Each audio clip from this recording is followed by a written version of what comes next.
Fala, moçada, Pacal na área, passando aí para a gente resolver algumas questõezinhas, né, rumo à tua aprovação na Unicamp, tá? Selecionamos aí para você 20 questõezinhas, tá, do estilo que a Unicamp costuma cobrar, né, para que você possa realmente aí fazer aquela revisão bem bacana, direcionada, e ao chegar à prova realmente seja só alegria, né, e você possa realmente desfrutar aí de uma prova bem bacana e colher os frutos da tua aprovação, tá bom? Olha só o que a gente tem na nossa primeira questãozinha, tá? Uma mistura aí de plano inclinado com conservação de energia.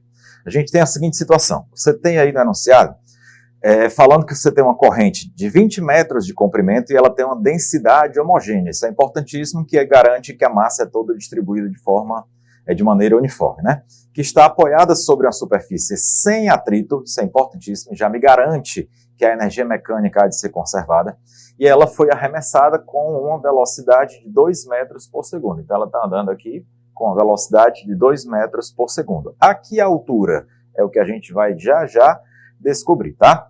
E aqui nós temos um planozinho inclinado com um ângulo de 30 graus. E daqui a pouco essa corrente vai descer esse plano inclinado, só que o que nos interessa, que é o que é solicitado na questão, quando você tem uma parte da corrente, essa parte é um comprimento de 10 metros, ó, não é toda a corrente, né, você tem um comprimento total de 20 metros, mas quando você tem 10 metros da corrente nesse plano inclinado. Aí, como uma parte dessa massa está no plano inclinado, significa dizer que você tem uma parte da gravidade, né, da aceleração, puxando essa corrente para baixo, que vai fazer com que altere a velocidade dessa corrente, que a gente vai chamar de V2. E é exatamente o que ele quer que você diga. Qual é o valor de V2? Certamente um número maior do que esse aqui, né? E aí, como é que eu vou fazer para chegar ao resultado dessa questãozinha? Vem comigo.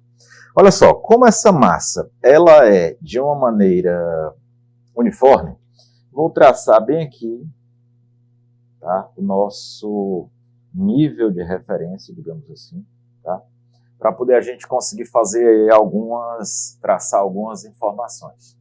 Mas, professor, essa massa, essa corrente aí, ela tem uma massa que é toda distribuída, ela não está num ponto só, não é um bloco, ela está toda distribuída. Exatamente, meu querido, é o que a gente vai ter que fazer agora.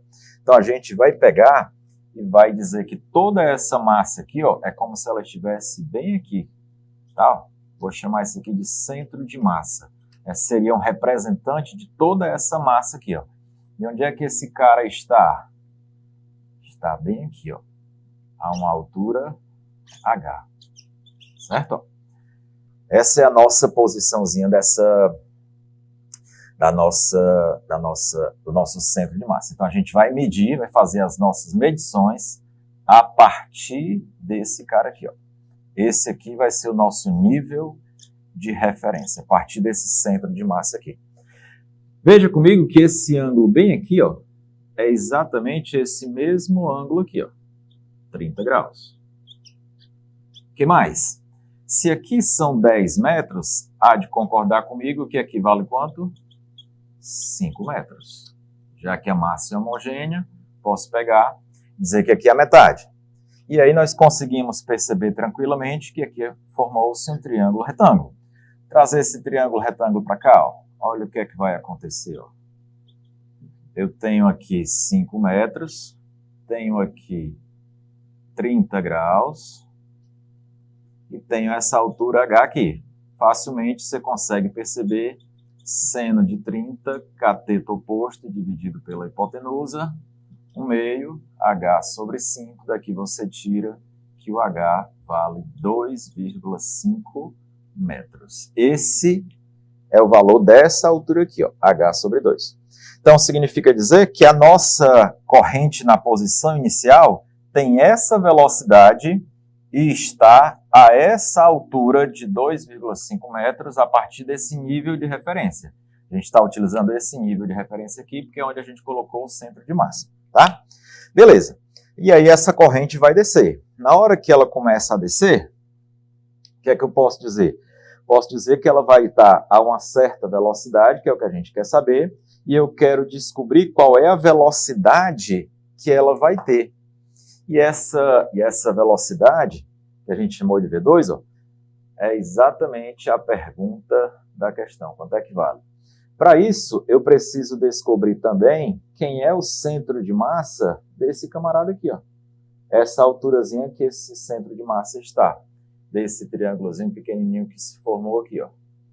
Que é a posição que a nossa corrente está, ó. Que aqui também vale 30 graus. Se a gente puxar esse triângulozinho para cá, fica melhor de você visualizar, ó. Vou aumentar aqui o tamanho dele, fica assim, ó.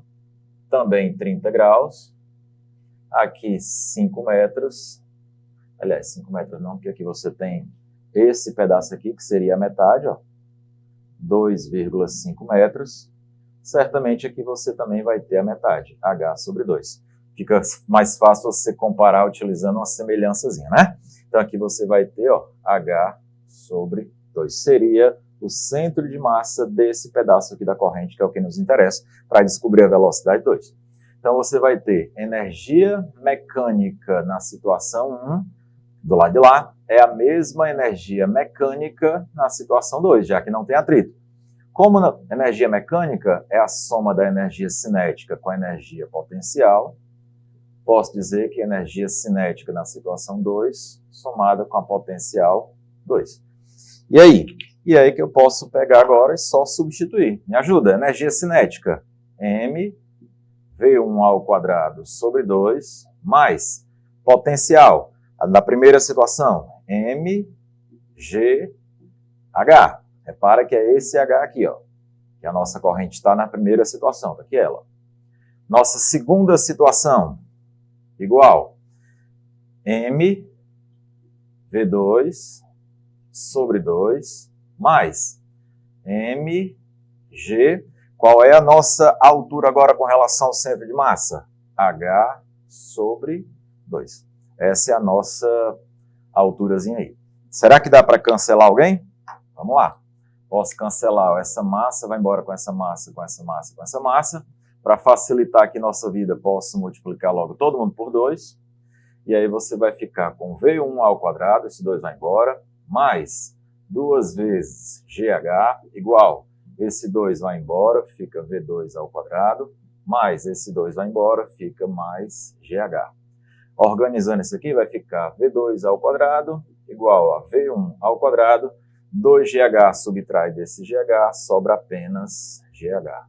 Aí é festa, agora é só pegar e substituir. Vai ficar V1, ele nos deu na questão, 2 ao quadrado, gravidade 10, a nossa altura a gente já calculou aqui, ó, 2,5. V2 vai ficar 2,5 vezes 10 dá 25, com mais 4, 29. Logo, o nosso V2 vai ser raiz de 29 metros por segundo, que nada mais é do que o nosso item A de aprovação. Essa é a nossa opção correta, tá? Então, uma questãozinha aí que ela exige um pouco do seu trabalho matemático, né? De transformar o centro de massa, né? Primeiro toda aquela massa no centro de massa. Você pode aqui também até colocar como sendo o nível de referência, esse aqui, tá? Ó, a partir daqui. Aí você teria toda essa altura e usar aqui o centro de massa, seria uma outra saída, mas você chegaria ao mesmo resultado. Eu optei em usar esse daí, mas vai chegar exatamente ao mesmo resultado, tá? O importante é que você perceba que você precisa de uma matemáticazinha, né? Uma geometriazinha plana, né? Usar aí um pouco aí de trigonometria, né? No triângulo retângulo, para poder você conseguir chegar ao resultado, tá? Vamos para outra questãozinha?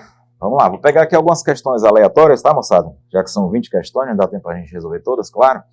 Mas vou pegar aquelas que eu acredito que elas vão te ajudar mais na tua prova, tá? Essa segunda aí eu tenho certeza que é uma questão bem cara de Unicamp também, né? Que fala de decomposição de vetores. Deixa eu só apagar aqui o quadro para a gente resolver. Aliás, por enquanto dá para fazer aqui do outro lado. Vamos lá. O que eu tenho aqui nessa nossa segunda questão? Vou trazer já a figura, tá? Você tem aí o seguinte. Em um rio, um barco está amarrado a uma estaca através de uma corda ideal com 5 metros de comprimento. Fixa nos pontos A e B de uma mesma altura. Então está mais ou menos assim. Vou exagerar um pouquinho na figura, mas é para poder ficar mais fácil para você entender, tá? Ó, a corda é essa aqui, ó. Ela tem esse comprimento aqui. Não é esse comprimento, não. A corda vem para cá e depois vem para cá. Aqui você tem um peso, é isso? Isso, tem um pesozinho aqui de 100 newtons. Já vou logo colocando aqui, ele nos diz na questão, ó, tem um peso de 100 newtons. 100 newtons. O que mais? A corda tem um comprimento total, vou chamar aqui L1. Aliás, L e L, né, que são iguais, L e L, esses dois comprimentos. O comprimento total aí vale 5 metros, é isso, 5 metros. Tá? O que mais? O rio possui uma correnteza que exerce sobre o barco uma força de arrasto de intensidade de 50 newtons. Então, esse barco está querendo ir para lá, para a sua direita, por exemplo, chamar aqui de força de arrasto, assim, tal. Força de arrasto de 50 newtons. Já já você vai entender onde é que essa força está localizada, 50 newtons. A corda, a estaca e a força são coplanares. Considerando que todo o sistema encontra-se em equilíbrio estático, isso é importantíssimo, a intensidade da tração na corda e a distância são. E aí, como é que a gente vai fazer para poder chegar à solução dessa questãozinha? Vamos lá, vou colocar aqui as forças. Bem aqui, certamente eu tenho uma tração. Bem aqui eu tenho a mesma tração, já que é fio, já que é corda, o nome da força que atua em corda, fio, tração. Aqui eu também tenho uma outra tração. Só que essa daqui a gente já tem condições de chamar essa aqui de T1 e essa aqui também T1, tá? São as mesmas, tem o mesmo valor. Aqui eu vou chamar de T2, só que aqui fica fácil a gente perceber que essa T2 tem o mesmo valor que esse peso, 100 newtons. Mas essa daqui, como é que eu vou fazer para descobrir cada T1 dessa daí? E aí? Como eu estou vendo que essas duas forças aqui, elas não estão no meu plano cartesiano, né, no eixo Y e eixo X, eu vou ter que ir atrás de decompor essas duas forças. E aí? E aí que essa aqui vai me dar uma componente aqui, ó, chamada de T1x. E essa T1x é exatamente essa força de arrasto aqui, ó, 50 newtons. Mas quem vai ser T1x? Eu vou chamar esse cara aqui de θ, ó, esse ângulo aqui de θ. E T1x vai ser T1 vezes cosseno de θ. Bem aqui, eu vou ter uma outra componente para cima, ó, chamada de T1y. E a mesma coisa que você tem do lado direito, você tem do lado esquerdo, ó, já que eu tenho uma corda para cada lado. Então, bem aqui eu também vou ter T1y, igualzinha àquela lá, ó, T1y. E aqui, ó, T1x, que é exatamente igual àquela, tá? E esse ângulo aqui certamente também vale θ igual àquele outro ângulo lá. E aí? E aí, o que a gente pode concluir? Que se eu tenho que T1 cosseno de θ vale 50, eu tenho como descobrir aí algumas informações. Como? O que você vai conseguir perceber? Olha que bacana, ó. T1 cosseno de θ, vou guardar isso aqui, ó. T1 cosseno de θ, ele está dando 50 newtons. Para cima, o que é que eu tenho? Eu tenho que 2T1, ó, T1y, tenho 2T1y, está dando igual a que está para baixo, que é T2. E quanto é T2? 100. Ou seja, T1y vale 50 newtons. E quem é T1y? É T1 vezes seno de θ. T1 seno de θ está dando 50. Qual é a conclusão que você tira? Olha só. T1 seno de θ está dando 50 e T2 cosseno de θ está dando também 50.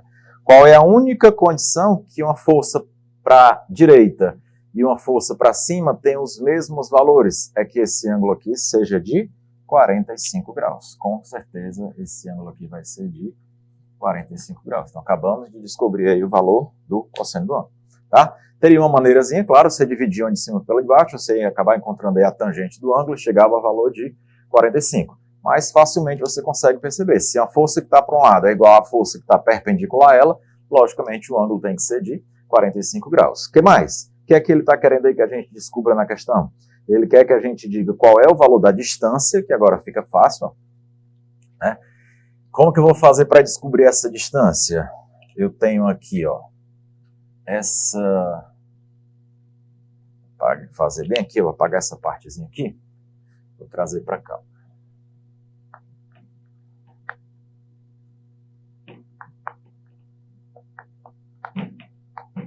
Vou pegar esse triângulozinho aqui, ó. Esse triângulo aqui, ó.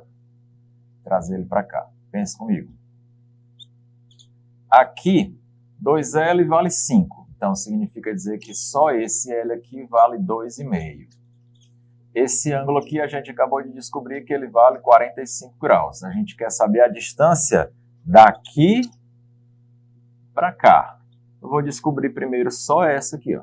Depois a gente multiplica por 2. Vou chamar essa distância de x. Ficou fácil.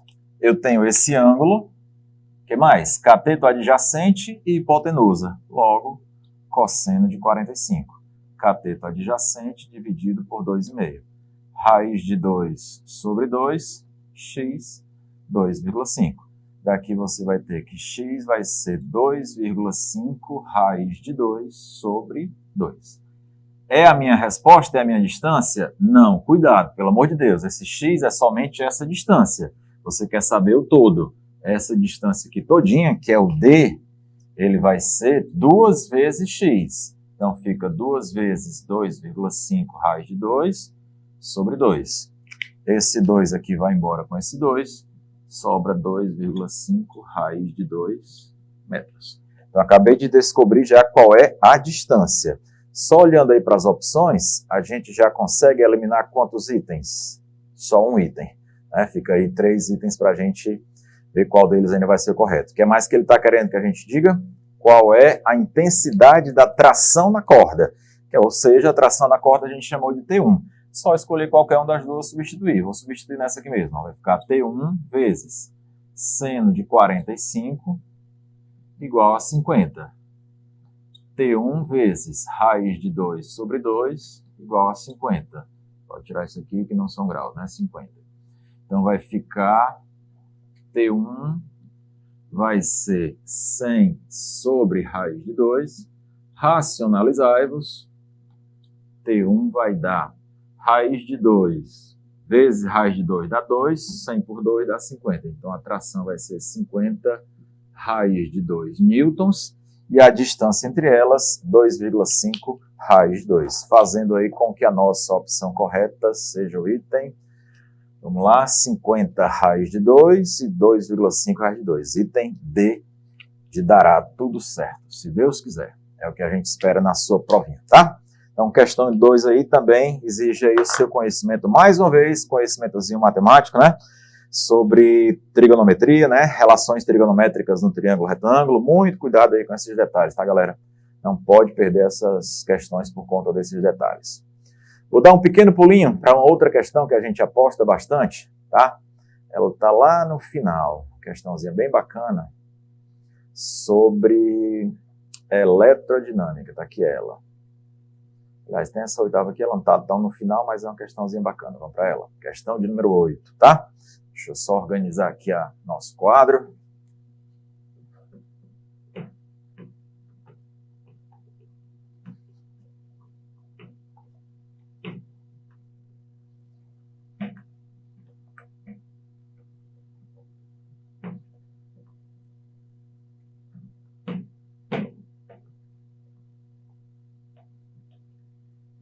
O que é que diz aí pra gente? Questão de número 8.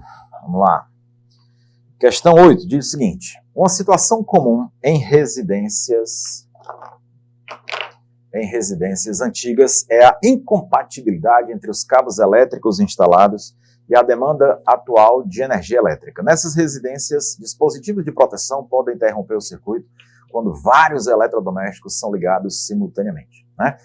E esses dispositivos, né, são exatamente ou o disjuntor ou fusível, tá? São esses dois dispositivos aí mais utilizados. Qual a diferença de um para o outro? O fusível, ele dá a vida dele, digamos assim, pelo aparelho, né? Ele queima para poder o aparelho não queimar. Essa é a ideia do disjuntor. que acontece? Na hora que ele tem lá um determinado valor, vamos supor, fusível de 10 amperes. O que significa dizer? Que ele deixa passar qualquer corrente até 10 amperes. Se passar alguma acima daquele valor, ele queima para que o aparelho não queime. Já o disjuntor não, ele não queima, ele desliga, ele desarma, tá?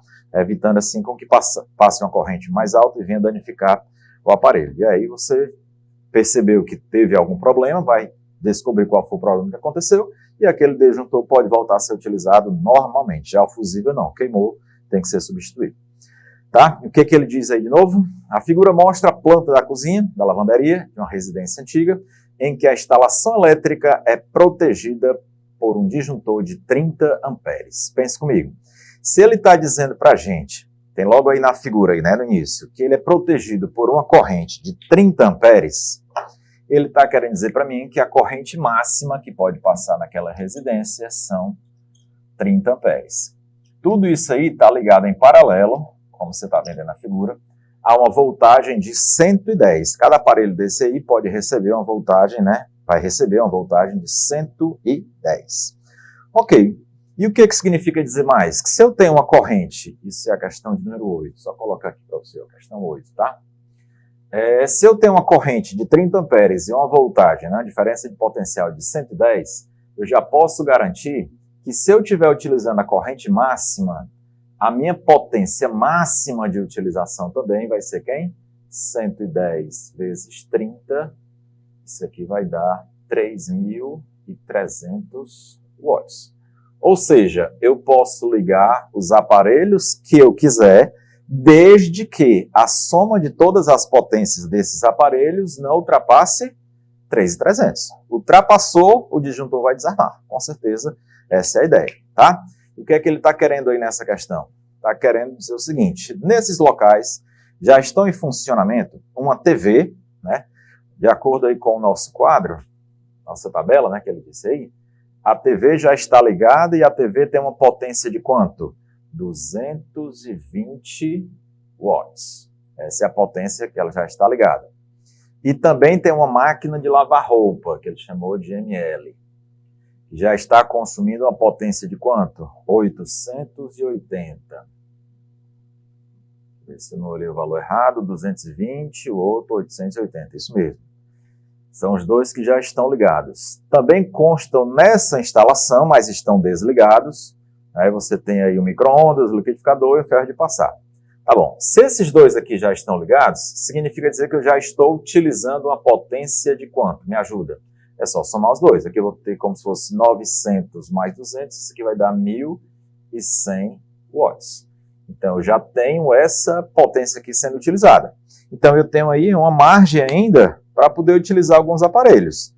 Utilizar quanto? É só subtrair. Daqui para cá, ainda há uma diferençazinha para ser gasto de quanto? 2.200 watts. Então eu posso utilizar alguns aparelhos, desde que esses novos aparelhos que venham a ser ligados não ultrapassem isso aqui. O disjuntor interromperá a corrente elétrica se, simultaneamente com a TV e com a máquina de lavar, for ligado quem desses quatro itens aí? Vamos lá. No item A, ele está falando somente do micro-ondas. Será? O micro-ondas tem uma potência de quanto? Segundo a nossa tabela, o micro-ondas tem 880. Se eu ligar o micro-ondas, o disjuntor desarma? Não, porque eu ainda tenho 2.200 watts para utilizar. Ele está usando só 880, então ele não desarma. Então, item A, falso. Item B, se eu ligar o micro-ondas, que é 880, vou logo somando aqui, tá? 880, que é o micro-ondas, com mais quem? Com o liquidificador. O liquidificador tem 550. Se a gente somar esses dois aqui, vai dar 1.430. Pode? Com certeza pode. Vai desarmar? Não, não vai desarmar. Eu tenho até 2.200, ainda tem uma margenzinha, né, para ser utilizado aí. Já no item C, ele está falando agora do micro-ondas e do ferro de passar. Micro-ondas 880, ferro de passar é quanto? 1.430. Se eu somar esses dois, 880 com 1.430, agora vai dar 2.310 watts. Opa, agora sim, na hora que eu coloquei esses dois em funcionamento, eu ultrapassei a minha margem. Se eu ultrapassei, certamente eu também ultrapassei o valor dessa corrente aqui, ó. Se eu ultrapassei essa corrente, certamente o disjuntor lá deu notícia. Ele sozinho, ele desarmou para evitar que algum aparelho viesse a ser queimado, tá? Viesse a ser danificado. Então, com certeza, o item C é o item correto. E o item D, só para garantir, o que é que ele diz? Se você ligar somente o ferro de passar. Ora, se eu ligar só o ferro de passar, seria 1.430 watts e com certeza estaria dentro da margem de segurança, não teria problema algum, tá? Então, questãozinha também bem bacana, né? É um pouco mais de aplicação aí do dia a dia, menos conta, menos matemática, mas ela envolve aí alguns conceitos, um pouco de raciocínio que você precisa ter de aplicação sobre o que é o disjuntor, o que o fusível faz, né? O que cada um tem aí de aplicação, tá?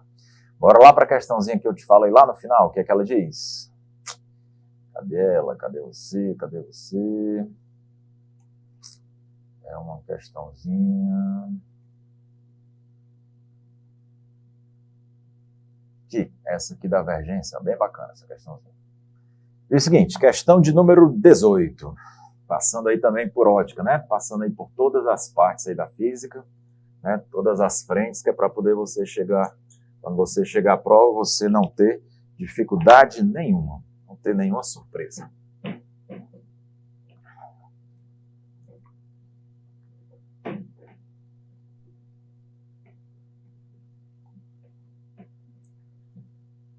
O que a gente tem aí na nossa questão de número 18? Vergência de uma lente é uma grandeza que mede a capacidade dessa lente em desviar a luz, tá? Vergência é o popular grau da lente, né? Quando você diz que tem tantos graus de miopia, tantos graus de hipermetropia, esse grau que você cita é exatamente a vergência da lente, está representado pela letra V e ele é calculado assim, ó, 1/F, tá? É a capacidade dessa lente em desviar a luz que incide sobre ela. A vergência é definida como sendo o inverso da distância focal, acabei de colocar aqui, e a unidade de vergência DI, dioptria. Embora a gente utilize no dia a dia, né, tantos graus, né, na prática, na teoria, ou então quando você vai ao oftalmologista, aparece sempre lá tantos DI, que é exatamente a quantidade de graus que você tem, né, o positivo ou negativo, dependendo do que seja.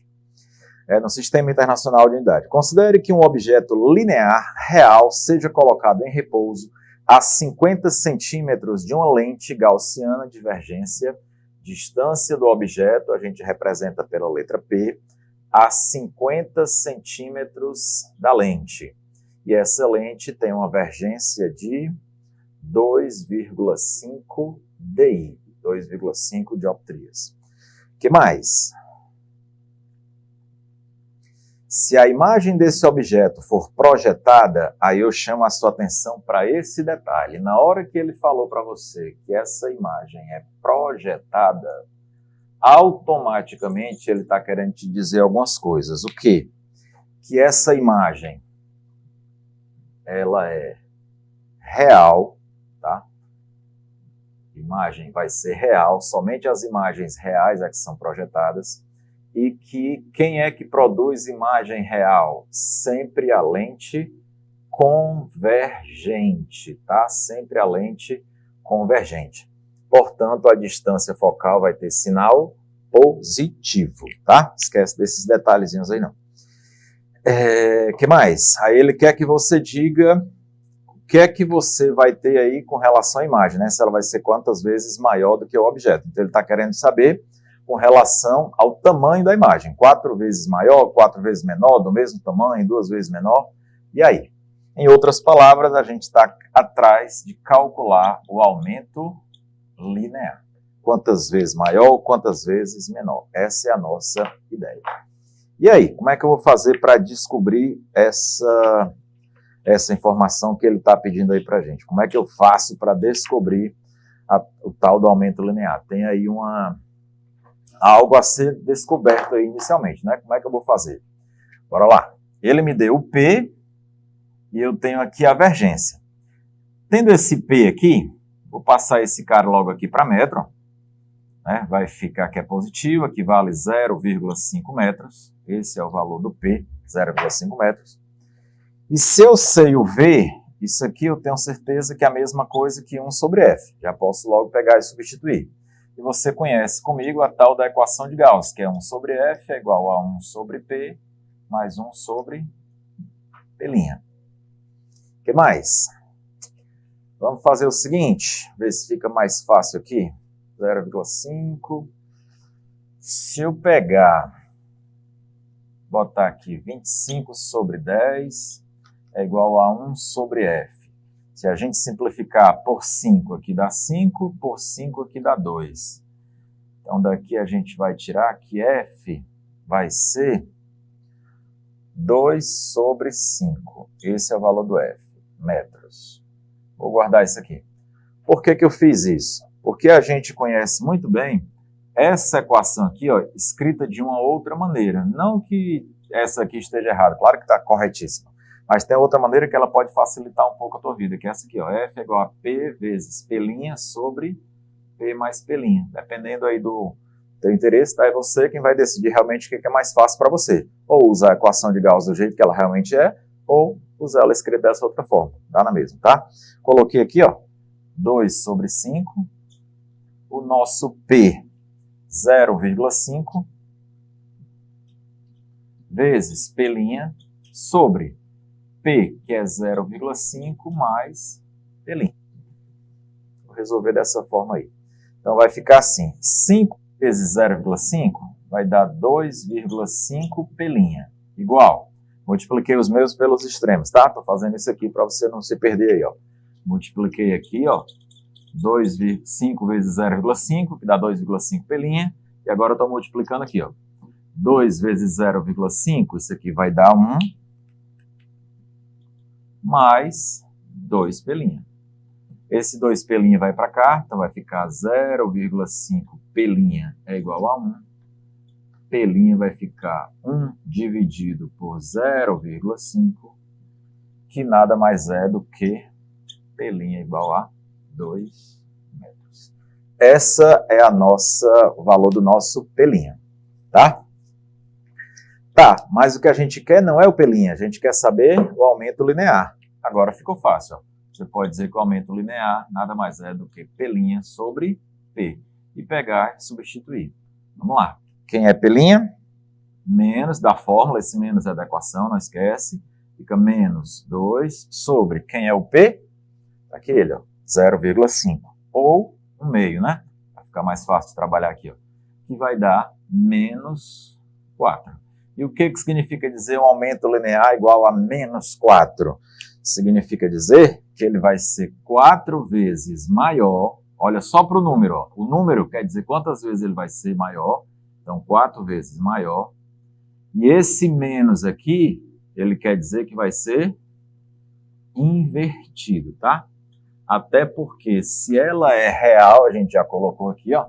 Se ela é real, certamente ela vai ser invertida, tá? Sem sombra de dúvidas. Essa é a nossa questãozinha de número 18, fazendo aí com que o item correto seja 4 vezes maior, portanto, item A.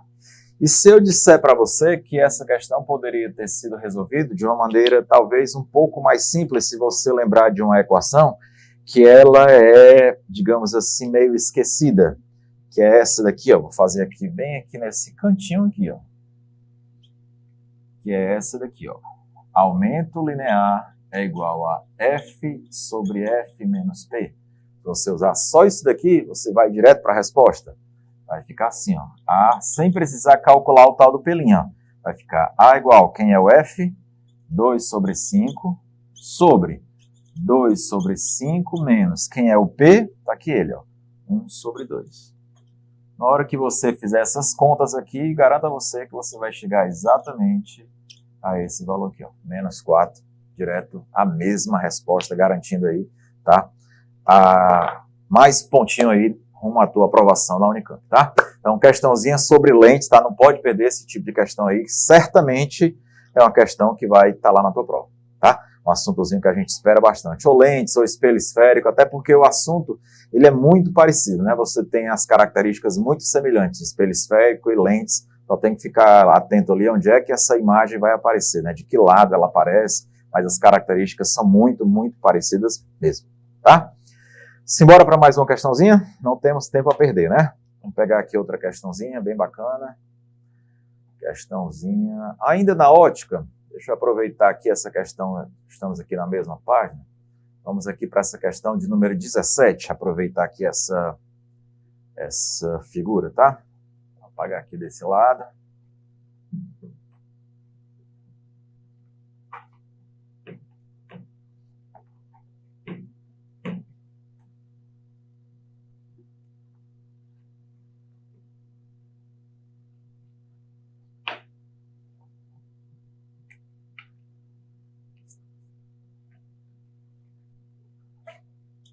Questão de número 17. Vou tentar fazer aqui mais ou menos o esquemazinho dela. Então aqui uma lente 1.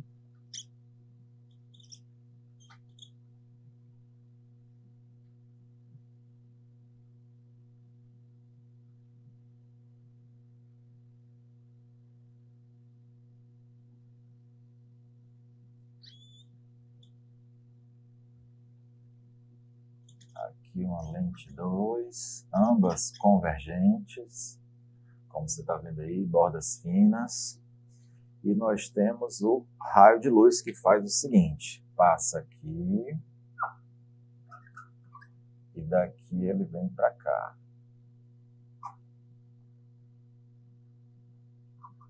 Essas distâncias aqui, ó, são todas iguais, D.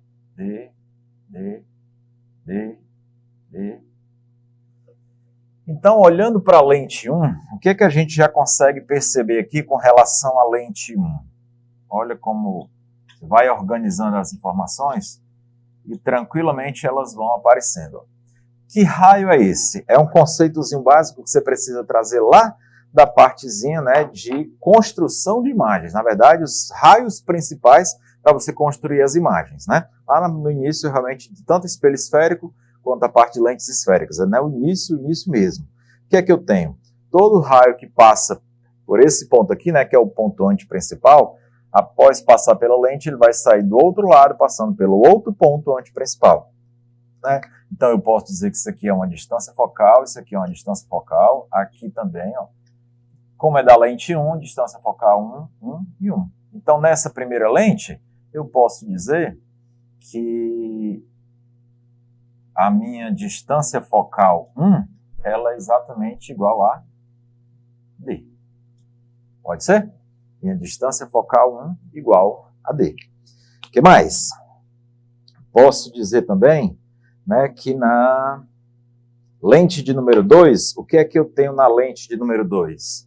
Esse raio que está vindo bem aqui, ele vem, passa direto e após passar pela lente, ele continua paralelo.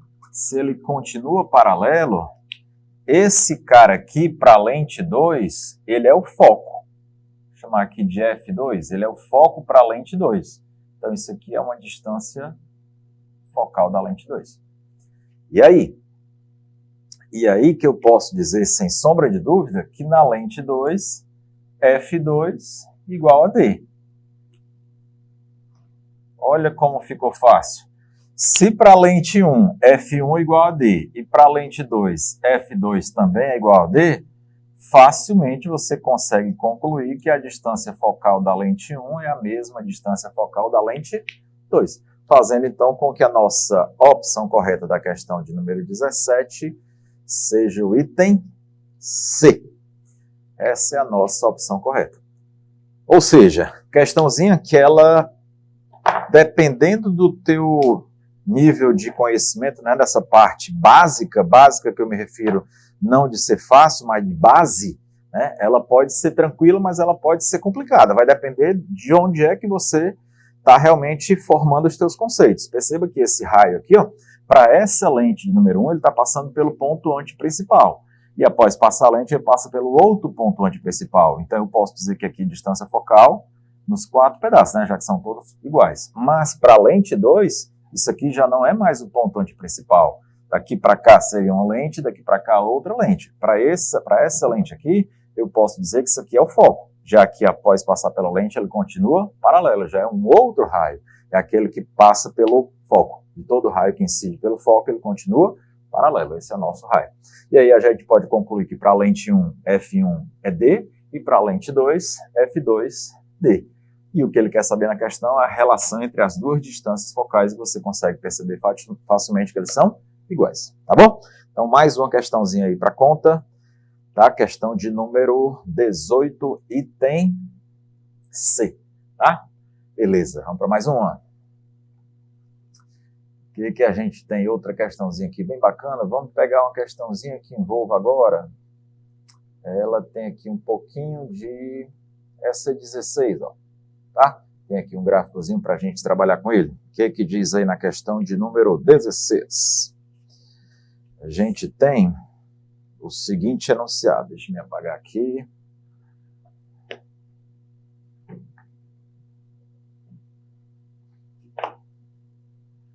E aqui nesse trechinho aqui.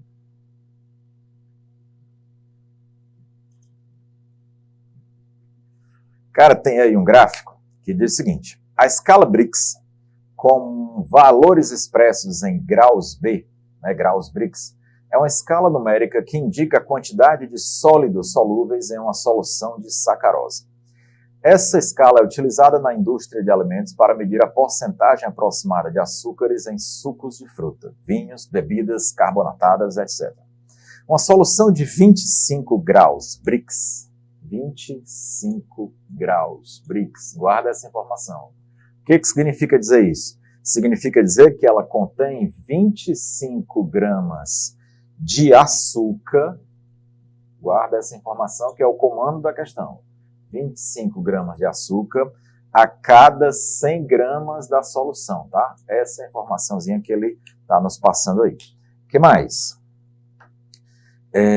O gráfico mostra a relação entre a escala e o índice de refração absoluta. Acompanha comigo aí na nossa tabelinha. O que é que você está percebendo?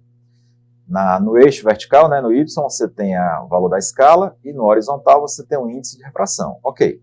Considere o raio de luz monocromática que, propagando-se pelo ar, incide na superfície que separa o ar de uma solução de sacarose de 40 graus Brix. E aí você já vai lá no gráfico, procura esse 40 graus Brix aí.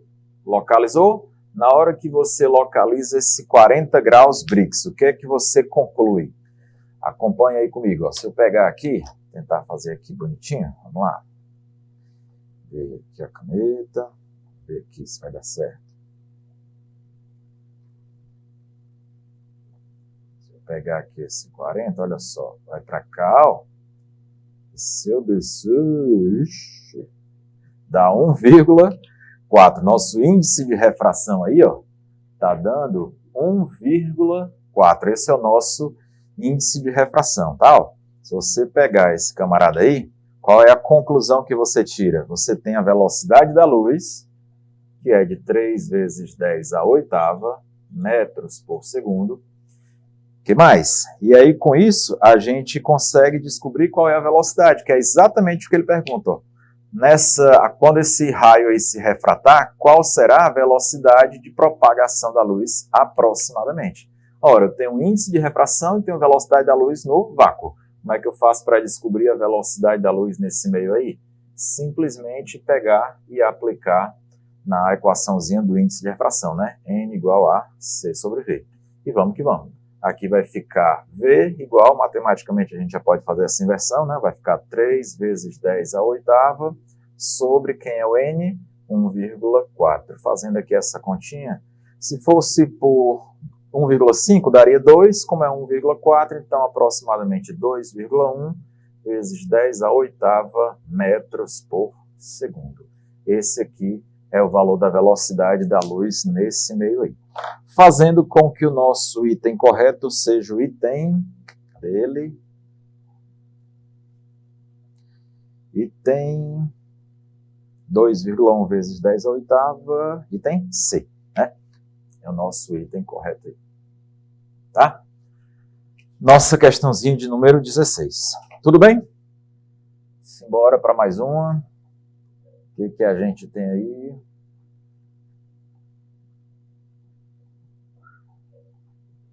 Vou pegar aqui mais um. A gente tem ainda alguns minutinhos aí para a gente fechar esse bloco, tá, galera? O que a gente tem? Pegar aqui um bacaninha. Pega essa aqui de ótica. Vamos lá. De ótica não, de resistores. Dá para a gente fazer essa daqui rapidez. Questão de número 10, tá? Temos aí. Vou pegar esse espaço aqui.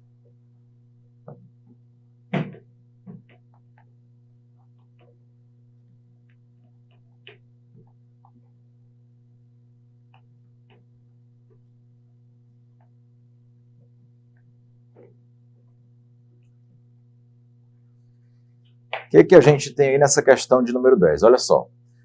No circuito elétrico a seguir, a bateria ideal fornece... esse aqui, tá, moçada? Quando você pegar aí o teu material, esse cara aqui, ó, ele é o E de... Perdão, desconsidere o que eu ia falar. Se é isso mesmo. Ela é ideal e fornece uma DDPU ao conjunto de resistores. O voltímetro V é conectado entre os pontos P e Q. Lembre-se comigo que voltímetro ideal, né? Ele tem quais funções? Como o próprio nome já diz, calcular a voltagem, e ele, sendo ideal, tem uma resistência que tende a infinito, portanto, a corrente que passa por ele praticamente é zero, ou seja, não passa corrente, né? Tudo bem. E ele foi ligado entre P e Q. Na hora que ele foi ligado entre P e Q, ele me deu aí uma diferença de potencial entre P e Q de quanto? De 6 volts. Se você olhar na figura, entre P e Q, você tem um resistor de quanto? De 4 ohms. Feito isso, você tem como descobrir qual é a corrente que está passando ali, ó. Que vai ficar I igual a U sobre R, que vai ficar 6 sobre 4, que dá 1,5 amperes. Opa, se eu tenho essa corrente de 1,5 amperes, na nossa questão é um circuito simples. Eu tenho essa ideia aqui, ó. Bateria aqui, 2 resistores aqui, ó. Um resistor aqui, é isso? É um resistor aqui e outro resistor aqui.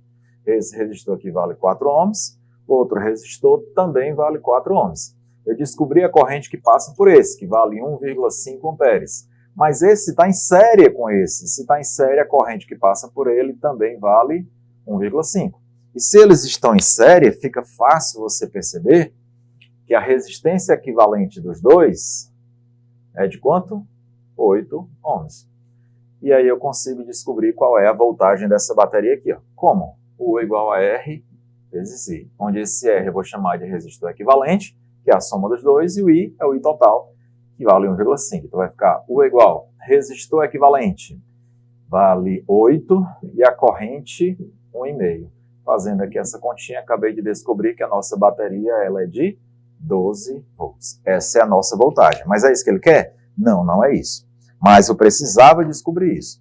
Para quê? Que ele faz o seguinte, a pergunta que ele faz é, e se o voltímetro for retirado e entre os pontos P e Q for conectado um amperímetro ideal? Opa! Olha o que acontece. Na hora que você liga um amperímetro, antes você tinha aqui um voltímetro. O que significa dizer? Quando é um voltímetro, acabei de dizer que onde tem voltímetro não tem corrente, então ela vai ficar passando só por aqui normalmente. E ele vai medir a voltagem desse cara aqui, ó, né? Ok, aí ele vai tirar esse voltímetro, e vai colocar um amperímetro. O que significa dizer? Na hora que você tem um amperímetro, a função dele, como o próprio nome já diz, é medir a amperagem, medir a corrente elétrica, tá? E o amperímetro, ele praticamente não tem resistência. A resistência interna dele é zero. Se ele não tem resistência, a corrente sempre vai querer passar toda por ele. Então, esse cara aqui, ó, vai estar em curto. Ele não vai funcionar. A corrente vai vir por aqui, ó, vem aqui e passa por aqui. Então, esse cara não vai funcionar. Então, eu vou ter uma bateria de 12 volts funcionando e apenas um resistor funcionando. Logo, a minha corrente não vai ser de 1,5. Eu tenho uma bateria de 12 e apenas um resistor de 4 ohms funcionando. Ele quer saber quanto que esse amperímetro vai marcar. Ficou fácil.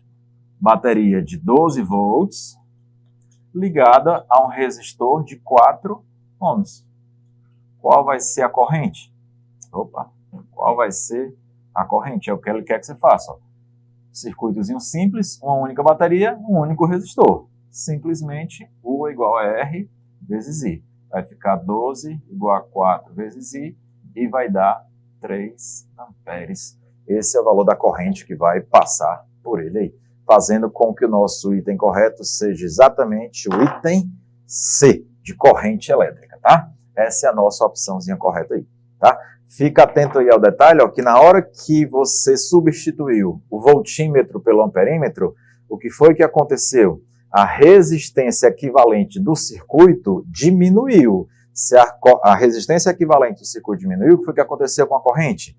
Aumentou. Era só de 1,5, passou a ser 3 amperes. Diminuí a resistência equivalente pela metade, era 8, passou a ser só 4. Dobrei a corrente, era 1,5, passou a ser 3. Tá? E o que vai acontecer com esse cara? Simplesmente não vai funcionar.